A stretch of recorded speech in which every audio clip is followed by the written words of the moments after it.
모시고 안녕하십니까. 오래간만에 뵙습니다. 오늘이 절기상 소만이라고 하는데 날씨가 아주 좋습니다. 우리나라가 요새 미세먼지 때문에 또 황사 이런 것 때문에 굉장히 날씨가 안 좋았고 그랬는데 오늘은 아주 화창하게 날이 겠습니다. 또 저 개인적으로는 제가 대학생 시절에 호암수도원에 가서 처음 이렇게 수련을 했던 때가 있는데, 그때 원장님을 계시던 우리 기남 김영무 선생님께서 오늘 대전 교구에 오셔가지고 한 근 30여 년 만에 상봉을 했습니다. 그래서 굉장히 마음이 기쁘고 즐겁고 그렇습니다. 오늘 대전 교구에 온 것이 여러 가지로 의미가 깊은 그런 날입니다. 앞으로 대전교구가 더욱 발전하리라고 생각을 하고 하느님께 신고를 드리도록 하겠습니다. 오늘은 영세불망이라는 제목으로 간단하게 말씀을 드리려고 합니다. 우리 주문에 보면은 지기금지원이 대강 시천조사정 영세불망 만사지에 우리가 늘 외운 그 영세불망 있잖아요. 그 영세불망이라는 네 글자를 화두로 삼아서 몇 가지 말씀을 드리려고 합니다. 우선 이제 한 가지 제가 겪었던 그런 이야기부터 시작을 하려고 합니다. 공주에 가면은 공산성이라고 하는 백제시대의 그런 고두가 있어요. 산성이 있는데 그 산성을 이렇게 올라가다 보면 올라가는 길 옆에 비석이 쫙 이렇게 많은 비석이 이렇게 세워져 있습니다. 혹시 보셨는가 모르겠는데 그 비석을 보면은 거기에 영세불망이라고 이렇게 되어 있어요. 영세불망. 우리가 늘 주문을 외울 때 영세불망이라는 말을 이렇게 늘 이렇게 음미를 하고 이렇게 이제 하는데 비석에도 어느 날 보니까 영세불망이라고 이렇게 써 있어서 상당히 반갑고 그게 무슨 비석인가 이렇게 읽어봤더니 역대 이제 공주 관찰사라든가 그 벼슬을 했던 그런 분들 이름이 써 있고 그분들이 선정을 해서 정치를 잘해서 백성들이 고마워가지고 공덕비를 세운 거예요. 공덕비를. 근데 거기에 영세불망비라 이렇게 세웠어요. 얼마나 이렇게 고마우면은 영세토록 세세 내려가면서 잊지 않겠다 이렇게 세웠어요.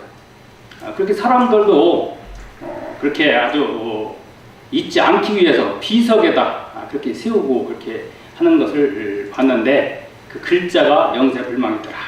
언제 한번 공주 가시면 한번 보시기 바랍니다. 이것은 공주에만 있는 게 아니라 전국에 비석을 세웠는데 대개 공덕비를 보면은 거기에 그렇게 써 있어요. 영세불망비. 비석 얘기가 나왔으니까 하나 더 말씀을 드리면 우리 대신사님께서도 당신이 쓰신 그 용담 유사에 그런 구절을 이렇게 하는 것이 있습니다. 송백 같은 인의 절개를 금석에 새길 줄을 누가 알았으리라 알겠는가 그렇게 하는 그런 구절이 있죠. 그때 당시 수은 대신사님께서는 역적으로 이렇게 지목이 되고 그렇게 하는 그런 상황인데 지목을 받아가 그런 상황인데 나중에 금석으로 새길 것이다 이렇게 미리 예언을 하신 거예요. 그 예언대로 용담정에 가면은 대신사님이 동상이 서 있고 대구에 가도 대신사님이 동상이 서 있죠. 지금은 대신사님을 추앙을 하고 우러러봅니다. 그리고 금석에 새겼어요. 우리 동학도 예전에는 아주 박해받고 탄압받다가 지금은 법에 의해서 그때 당시 통합혁명에 참가했던 사람들이 그 명예가 회복이 되고 신원이 되는 이러한 세상이 됐죠. 이것처럼 세상의 앞일이라는 것은 알 수가 없는 겁니다. 지금 상황을 보고서 미래도 암담하다, 어둡다 이렇게 생각하는 것은 짧은 생각이죠. 어쨌든 이렇게 사람들은 잊지 않기 위해서 노력을 합니다. 요즘에 이제 또 하나 그 100세 시대라 해가지고 100세의 인생이라고 하잖아요. 그러면 어르신들이 제일 두려워하는 것이 뭡니까? 치매에 걸리지 않을까 하는 것이 가장 그 두려움이에요. 치매에 걸리면 뇌가 사라지는 거죠. 근데 사실 그 뇌라는 것은 기억에 의해서 만들어진 납니다. 그 기억이 하나씩 하나씩 지워지는 거예요. 그러니까 내가 이제 없어지는 것이라 해서 사람들이 가장 두려워하는데, 사실은 그 나는 진짜 나가 아니죠. 기억에 의해서 이렇게 만들어진 나일 뿐입니다. 그 기억이 사라진다 해가지고 두려워할 것은 없어요. 진짜 나는 사라질 리가 없죠. 아까 그 강론 경론에 나와 있는 것처럼 그림자와 같은 겁니다. 그림자. 우리가 그 햇빛에 여러분들이 햇빛 있는 데 나가면 반드시 그림자가 생기죠. 그 그림자가 없어집니까? 안 없어지잖아요. 그것처럼 뗄래야 뗄 수가 없는 겁니다. 근데 사람들은 이제 착각을 하고서 이제 그런 것인데, 어쨌든 치매 예방을 이렇게 하기 위해서 사람들이 많이 노력을 해야 되는데, 치매 예방에서 제일 좋은 것은 뭘까요? 실험을 해봤어요. 실험을 해봤는데 가장 치매 예방에 좋은 것은 책을 읽는 겁니다. 글을 읽는 거예요. 그것도 그냥 속으로 읽는 게 아니라 소리내어서 읽으면 가장 이 뇌가 활성화가 된다는 그런 실험 결과가 있어요. 근데 우리는 어떻습니까? 우리 천도교인은 치매 걸릴 염려가 없죠. 주문을 외우는데 아침에 딱 일어나면 주문을 소리내어서 읽습니다. 소리내서 딱 가장 정신이 이제 깨어날 그때 소리내서 읽으면 뇌가 어떻게 되겠어요? 뇌가 깨어나면서 온몸이 이제 활성화가 되는 겁니다. 그리고 하루 종일 주문을 외우죠. 그게 얼마나 이 뇌 관리가 잘 되겠어요. 그렇기 때문에 제대로 수련을 하고 주문 공부를 하는 사람은 치매 걸릴 일이 없다. 만약 천도교인 중에서 치매가 걸린다고 하면 이것은 수련을 제대로 못한 그런 거라고 이렇게 생각을 해야 되겠죠. 어쨌든 우리 천도교의 주문 공부는 100세 시대에도 아주 효과적인 그러한 건강법으로도 아주 효과적인 그런 방법이 아니겠나, 이런 생각을 한번 해봅니다. 그래서 오늘은 그 주문을 공부를 하는데 그 해월 신사님께서 우리 수도법으로 말씀하신 것이 있죠. 두 가지를 말씀하셨습니다. 주문만 외워가지고도 안 되고 이치를 공부를 해야 된다.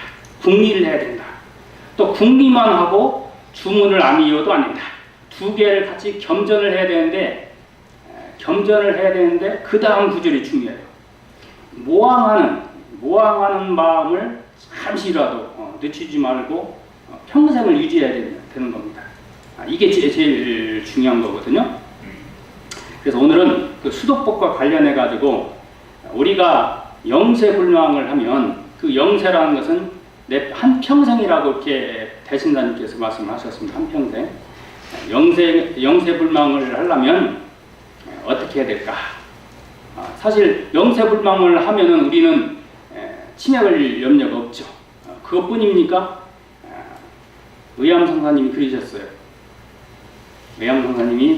의암성사님도 수도법을 말씀하셨는데 그 중에 그런 얘기가 나옵니다. 불망이라야 잊지 말아야만 각이다. 대각. 깨달을 수가 있다는 얘기예요.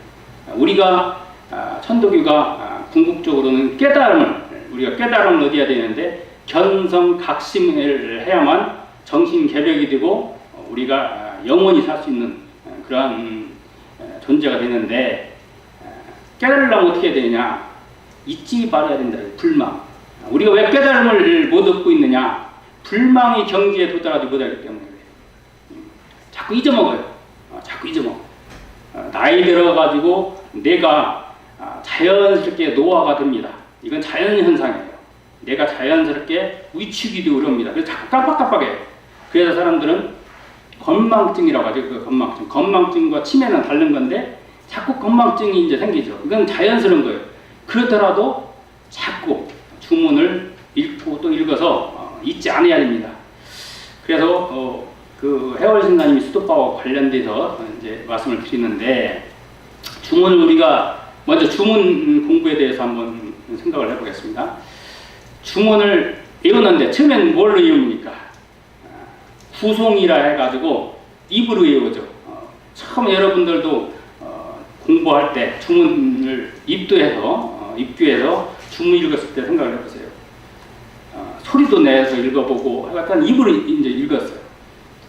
그리고 나서 입을 다물고 속으로 외우려면 이 잘 안 이어지잖아요. 그러니까 처음에는 구송이 됩니다. 구송. 입으로 자꾸 이제 외우죠. 그러다 자꾸 계속 잊으면 다시 또 찾고 또 잊으면 또 찾고 이렇게 해서 외우다 보면 나중에 어떻게 됩니까? 이게 인이백이듯이 담배 피는 사람만 인이백이는 게 아니죠. 우리도 주문을 읽으면 인이백이듯이 인이백이면 어떻게 됩니까? 마음에서 읽어지는 거예요. 마음에서 이제 읽어진 걸 보고 심성이라고 합니다. 심성, 마음 심자. 마음에서 이제 읽어지는 겁니다. 그 경지까지 가기가 굉장히 어렵죠. 근데 그 정도 돼야 공부를 어느 정도 쭉 했다. 이렇게 이제 얘기할 수가 있겠죠. 그때쯤 되면은 가만히 있어도 이 속에서는 주문이 이렇게 돌아갑니다. 그러면 이게 심성이라고 합니다. 거기서 이제 더 나가면 영에서 읽는다 해서 선배님들은 도를 많이 이렇게 수련을 많이 하신 분들은 영송이라고 했습니다. 영송. 영에서 읽는다. 그때 나도 번개 치듯이 표현을 그렇게 말씀하셨어요. 번개 치듯이 읽는다. 뭐 지금 우리는 주문 읽을 때 처음에는 어떻게 합니까? 뭐 주문 3,000독을 한다, 10,000독을 한다, 세잖아요. 염주가 이렇게 세죠. 그래서 의암성사님께서 뭐 3만독, 하루에 3만독을 했다 해서 나도 한번 3만독을 해야겠다 해가지고 주문을 이렇게 이제 막 세잖아요. 근데 영송은 뭐 3만독 정도가 아닙니다. 벼락치듯이 이렇게 그렇게 표현을 했어요. 어쨌든 우리가 주문 공부를 잘해서 잊지 않는 불망의 그런 경지로 이렇게 가야 되겠다.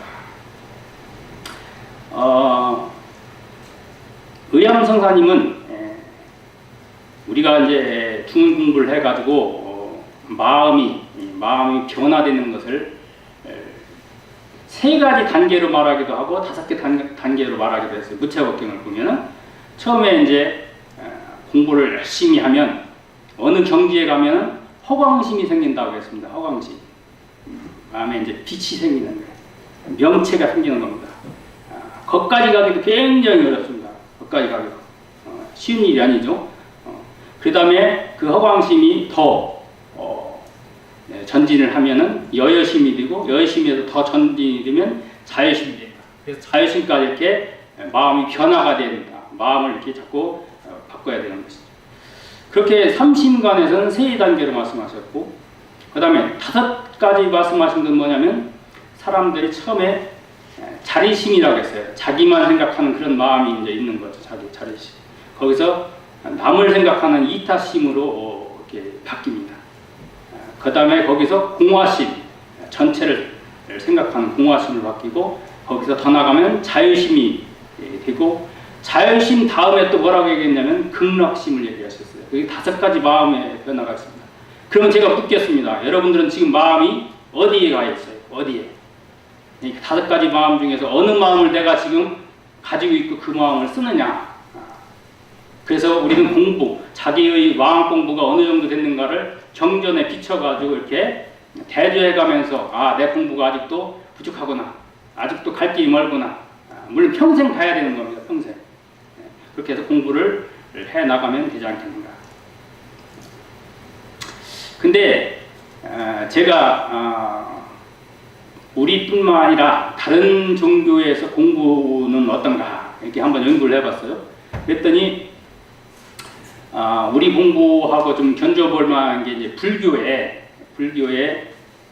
화두선이라는 게 있습니다. 화두선, 간화선이라고 하는데 화두를 가지고서 공부를 하는 게 있어요. 거기를 보면은 그 경지가 어떠냐면은 공부를 쭉 하다 보면 어느 정도 되면은 동정이려라고 하는 경지가 나온다는 겁니다. 동정이려. 이게 움직일 때나 움직이지 않을 때나 똑같다. 마음이 이제 한결같이 화두가 이렇게 늘 성성하게 이렇게 가지고 있는 것이죠. 챙기는 것이죠. 마음 챙김이 되는 것이죠. 그걸 동정이려라고 이제 했어요. 거기서 더 나가면은 몽중이려라는 표현을 쓰더라고요. 이게 뭐냐면 꿈속에서도 공부가 되는 겁니다. 우리로 말하면 꿈속에서 주문이 읽어지면은 이제 몽중이려 정도 되겠죠. 그 다음 더 나가면 숙면이려라고 했습니다. 숙면이려. 숙면이려는 뭐냐면 아주 깊은 잠이 들었을 때, 깊은 잠이 들었을 때도 한결같아야 된다. 그 정도 되면 공부가 익어가지고 깨달음이 어떤 그 직전에 이제 간 그런 경지라고 표현을 하는 거예요. 거기서 한 단계 더 나가면 영겁이려라고 그 사람들은 표현을 합니다. 영겁. 겁이라는 표현을 하죠. 불교 용어입니다. 그렇게 해가지고서 거기가 견성, 성품 보는 자리다. 이렇게 표현을 합니다. 성철이라는 그 유명한 스님이 있었어요.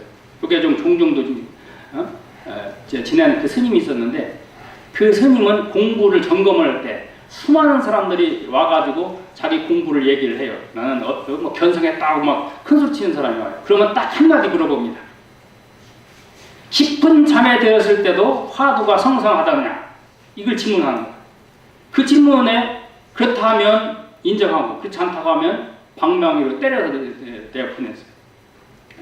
근데 제가 볼 때는 숙면 이려 정도 되면 깊은 잠뿐만 아니라 더 깊은 거기에서도 숙면 이려 정도 되는 것이 우리로 말하면 해월 신사님이 말씀하신 수심정기 정도 하고 이제 견줄 수가 있다는 걸 합니다. 해월 신사님 그 수심정기를 보면 깊은 잠이 들어서도 사람들이 드나드는 것도 다 알고 말하고 누구 소리하는 것도 다 이렇게 알 수 있는 그런 경지가 돼야 수심정기라고 이를 수 있다고 말씀하셨지 않습니까? 그러니까 이게 불교로 말하면 숙면 이려하고 견줄 수 있는 그런 것이 아닌가. 굉장히 높은 그 공부죠.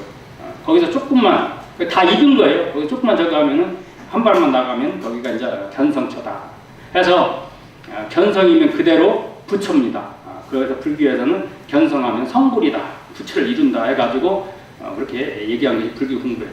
근데 우리도 주문 공부를 해서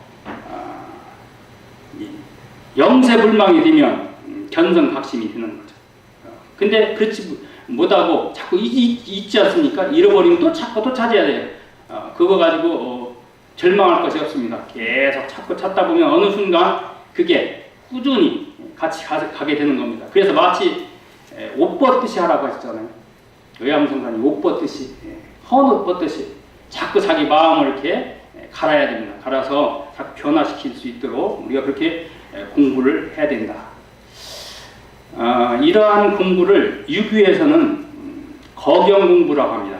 우리가 비교해 본다면 주일무적이라 해가지고 하나에 집중하는 거예요. 하나에 집중해가지고 마음이 흐트러짐이 없는. 우리는 주문에 집중하는 겁니다. 주문을 집중해서 정신을 통일해서 마음이 흐트러지지 않고 이렇게 가는 거죠. 근데 이거 가지고는 이제 내 마음을 이렇게 함양을 하는 거죠. 함양을 해서 기운을 모으고 정신을 이렇게 모아가지고 이렇게 하는 겁니다. 그래서 내 정신이 항상 맑고 깨끗하고 이렇게 되는 것이죠. 해월 신사님은 뭐라고 하셨냐면 기취신해라고 하셨어요. 기운이 모이고 신이 모인다.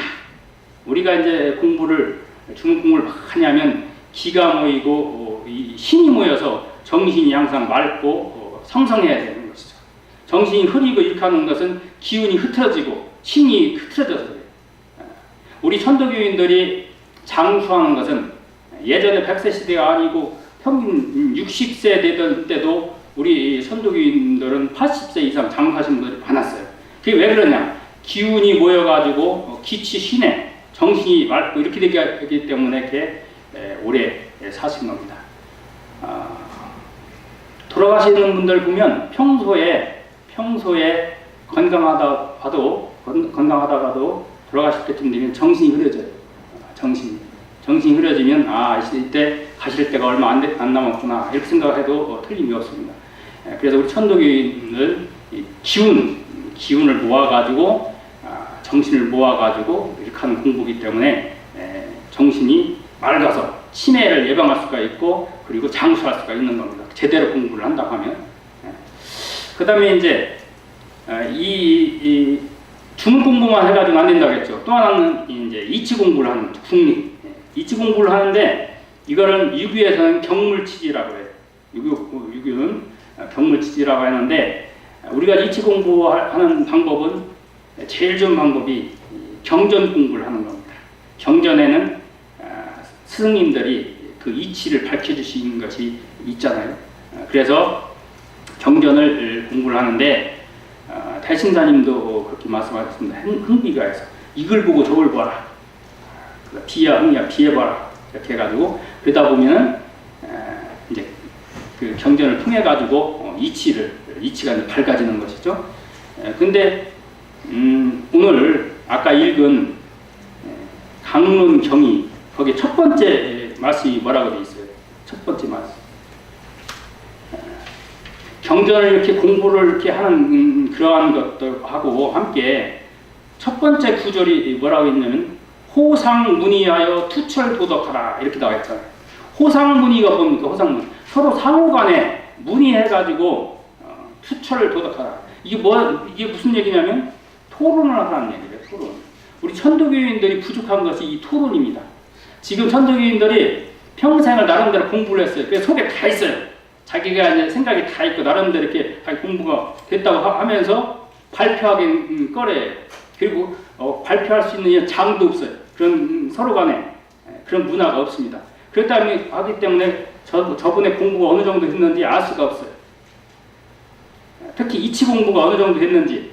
그래서 서로 토론을 해야 됩니다. 자기가 생각한 걸 얘기를 해서 그걸 통해서 다른 사람도 자극을 받고 저렇게 생각할 수도 있구나. 내가 깨닫지 못한 부분 저구나. 서로 배워야 돼요. 그래서 이 강론경기를 보면 대신사님, 해월신사님, 의암선사님 생각이 다 같이 섞여 있어요. 대신사님은 이렇게 말씀하셨고 해월신사님 이렇게 분석하셨고 당신 생각은 이렇다. 강론경이에. 그래가지고 나름대로 저희들한테 또 가르쳐 주셨어요. 이거와 함께 우리도 각자 공부하는 얘기를 서로 털어놓고서 이렇게 토론을 해가지고 거기서 자극을 받고 배워야 됩니다. 이걸 잘하는 게 누구냐면 어느 종교 집단이냐면 유대교예요. 유대교. 요즘 교육계에서 아이들을 가르치는 방식이 달라지고 있습니다. 그 중에 한 가지가 뭐냐면 하브루타 학습법이라는 게 있어요. 하브루타 학습법. 이게 바로 뭐냐면 토론입니다. 토론. 요거에 대해서 조금 말씀을 드리면 유대인들도 위기가 있을 때가 있었어요. 유대인들이 경전이 있습니다. 그 경전을 해석을 해주는 사람이 있어요. 가르침을 이렇게 해석을 해주는 사람이 있습니다. 그거를 랍비라고 합니다. 랍비. 이 랍비가 있을 때는 그 랍비가 권위를 가지고 이렇게 해석을 해줘요. 이렇게 경전에서 해석을 해가지고 그거를 교인들은 받아들여서 이제 실천하고 이렇게 했습니다. 그런데 유대교의 그 역사를 보면 위기가 왔어요. 랍비들이 막 그 전쟁이라든가 이런 영역 때문에 다 죽고 사라져가지고 가르칠 사람이 없는 거예요. 가르칠 사람이 없으니까 그 중에 현명한 살아남은 랍비가 어떻게 했냐면 정부하고 그때 당시 집권한 정부하고 협상을 맺어가지고 담판을 맺어가지고 도서관을 지어달라고 그래. 도서관을 학교를 지어달라고 그래. 그 학교에서 이제 그 학생들이 공부를 하는데 어떤 방법을 했냐면 계속 그 자기네들의 경전을 묻고 대답하고 토론하는 식으로 이렇게 했어요. 그러니까 그때부터 랍비 대신으로 서로 보통 사람들이 랍비와 같은 역할을 한 겁니다. 스승과 같은 역할을 한 거예요. 그래가지고 그 경전을 읽고 해석하고 그러니까 다양한 해석이 나오죠. 그런 인해 가지고 발전을 이렇게 이뤘습니다. 그래서 지금도 도서관 하면 여러분들 무슨 생각이 들어요? 도서관 하면 가서 조용히 해야 됩니다. 우리나라 도서관은 조용히. 발소리도 내면 안 돼. 다른 사람한테 방해될까. 근데 유대인들의 도서관은 시끌벅적이에요. 전혀 우리나라의 도서관과 전혀 다릅니다. 완전히 고정관념을 깨뜨려요. 그 사람들은 도서관에서 책을 읽고서 토론하는 장이에요. 토론하는 장. 그럼 우리 같이 생각할 때는 이거 뒤에 옆에 사람들이 있는데 토론이 되고 그게 될까? 그 사람은 자기들 얘기만 집중하는 거예요. 그게 가능한 거예요. 옆에 사람들 얘기는 듣지도 않고 자기들끼리만 이렇게 하니까 얼마든지 다 들리고 다 할 수가 있는 거예요.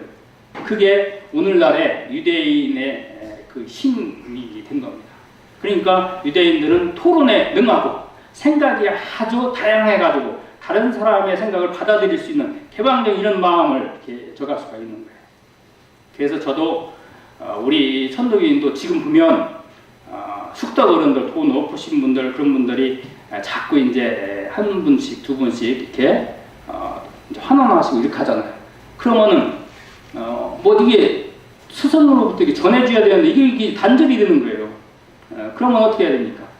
나름대로 공부한 거 가지고 서로 토론을 해가지고 거기서 이제 얻어가지고서 자기의 그 이치 공부를 이렇게 거기에 밝게 하는 이것이 하나의 방법이 되겠다 이런 생각을 하고 우리 천도교회도 그런 토론 문화가 활성화가 돼야 되겠다 공부를 하는데 지금 보면 공부한 나름대로 하는 사람들이 많아요. 다행히 요즘에 각 교구라든가 천도교 중앙총부라든가 이렇게 소식을 보면 여기저기서 경전 공부하는 모임들이 많이 생겨나고 있어요. 그래서 자기들끼리 이렇게 서로 누가 가르쳐주는 사람이 없으니까 서로 토론하는 거예요. 그래서 경전의 깊은 그러한 그 오의를 드러내고 서로 이렇게 새로운 그런 각도에서 시각에서 볼 수 있는 눈을 얻고 이런 좋은 그런 현상이 생겨서 희망적이다 이런 말씀을 드려봅니다. 근데 그 우리가 결국 추구하는 것은 이치를 지식을 이렇게 확충하려고 하는 것이 아니잖아요. 우리는 많은 그런 지식과 정보를 얻기 위해서 책을 통해서 그걸 얻으려고 하는 게 아니라 지혜를 얻으려고 하는 거 아니겠습니까? 그 만사지라는 것은 지혜죠. 어떤 그 지식이라는 것보다는 지혜여가지고 어떤 상황이든지 거기서 가장 최적의 그러한 그 문제를 해결할 수 있는 그런 지혜를 얻어야 되는 것이죠. 그러려면 책을 통해 가지고는 한계가 있습니다. 책을 통해 가지고 한계가 있어요. 그러면 경전을 잘 읽지도 못하고 나는 까막눈인데 경전 같은 거 읽지도 못하는데 그러면 나는 그럼 어떻게 할까? 그거 못 읽고 그렇게 하더라도 이 마음 공부에는 큰 관계가 없습니다. 마음 공부에는 마음을 아까 얘기한 그 마음을 얻는 데에는 그런 거 없어도 돼요. 믿음과 공경과 정성 이 세 가지만 있으면 됩니다. 첫 번째는 이제 믿음이죠. 그것은 내 몸에 하느님을 모셨다는 걸 꽉 믿어야 됩니다. 이거 안 믿으면 모든 것이 다 소용없는 거예요. 그런 다음에 정성을 드리고 하느님을 공경하는 그런 가운데서 주문은 다 외우실지 알잖아요. 그래서 주문을 외우면 일자 무식이라도 도통이 되는 겁니다. 그런 예가 있어요. 이 많이 지식적으로 안 가고 이 도하고는 사실은 오히려 장애가 됩니다. 학자들은 학문적으로 접근하는 사람들한테는 학문적으로 이렇게 경전도 또 아니면 다른 여러 가지 이렇게 연구해 가지고 도움이 되겠지만 도에는 오히려 장애가 되는 겁니다. 그래서 불교에서도 선종이 있어요. 참선을 위주로 하는 선종에서는 책을 멀리하게 합니다. 불림문자 해가지고 책을 멀리하게 하고 오로지 자기 마음으로 직접 들어가게끔 해요. 그게 우리 공부하고 비슷한 겁니다. 그래서 여러분들이 주문을 통해서 견성각심에 이르는 그러한 길로 나갔으면 그런 말씀을 드리고 마지막으로 의암성사님 말씀 중에 시 중에 삼난이라는 시가 있어요. 삼난. 세 가지 어려움. 그 중에 죽을 때 마음을 이렇게 지니기가 어렵다 하는 부분이 있어요. 저는 죽음에 대해서 관심이 많습니다. 그래서 죽음에 관련된 책은 그런 책만 있으면 다 읽고서 죽음에 대해서 이렇게 나름대로 이렇게 연구하는 거죠. 아까 그 궁리를 했는데 궁리하는 것 중에 우리 경전을 통해서 경전 공부를 통해서 궁리하는 것도 필요하지만 다른 학문, 과학이라든가 다른 학문을 통해서 궁리하는 것도 좋은 방법입니다. 그 궁리를 통해서 이치를 이렇게 터득할 수가 있어요. 더군다나 현대 학문은 굉장히 발전이 됐습니다. 그래서 젊은 사람들이라든가 학문적으로 이렇게 접근할 수 있는 사람들은 그런 걸 통해서 이렇게 공부를 하면 우리 천도교의 이치도 더 밝힐 수가 있어요. 더군다나 우리가 천도교가 세계로 앞으로 나가려면 스승님이 가르쳐줬던 그 전통에다가 현대를 접목시켜가지고 현대인들이 알아들을 수 있는 대중적인 그런 언어를 이렇게 설명을 해야 됩니다. 그렇기 때문에 우리가 공부를 현대 학문을 해야 되는데 어쨌든 죽음학이라는 그런 학문을 쭉 그런 학문도 있어요.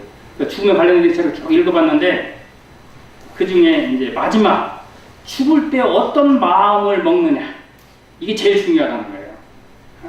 평생 살아온 것도 중요하지만 마지막 죽는 순간에 어떤 마음을 이제 간직하느냐, 그 마음을 지니고 있느냐 여기에 따라서 그 다음이 결정이 된다는 거예요.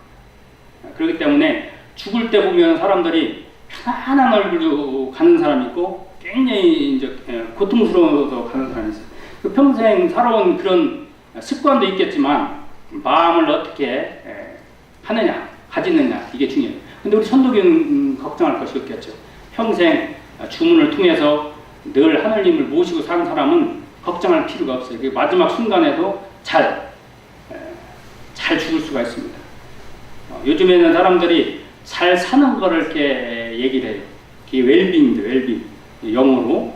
근데 요즘에는 그것뿐만 아니라 잘 죽는 것이 중요하다. 그래서 웰다잉이라고 영어로 잘 죽기 위해서 또 사람들이 많이 이렇게 공부를 합니다.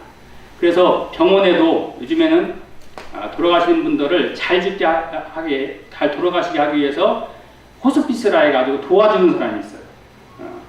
그래서 우리도 늘 마음을 이렇게 공부를 평소를 잘 하셨으면 마지막에 그 순간에도 마음을 잘 간직할 수가 있어요.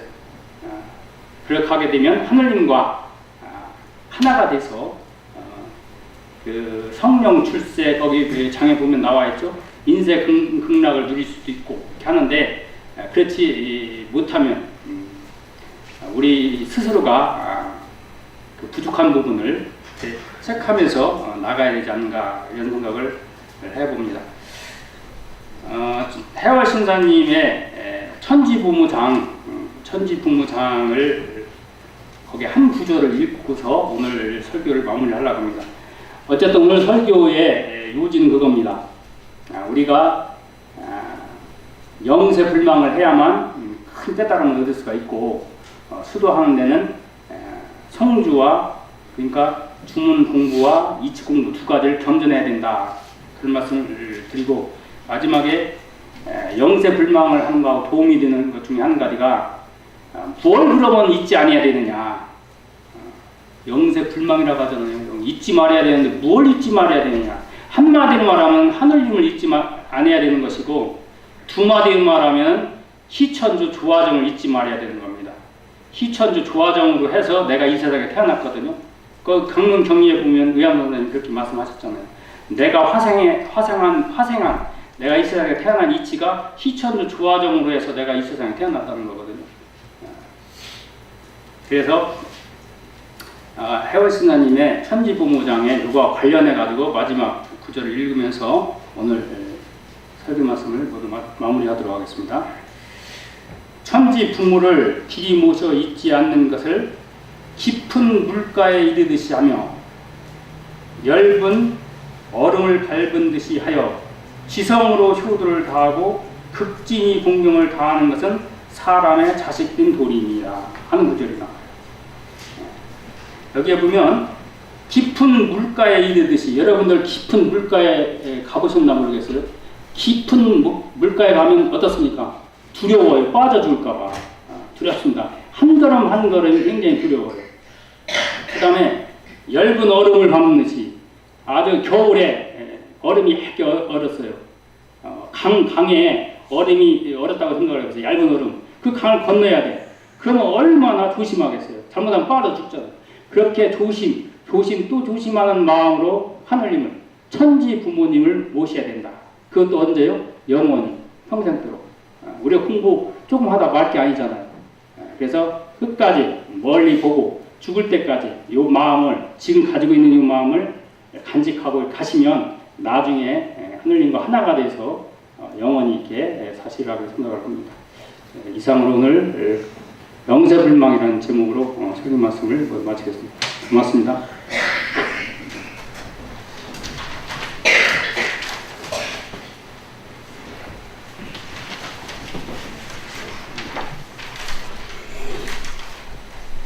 천덕송 후반부 순서가 되겠습니다.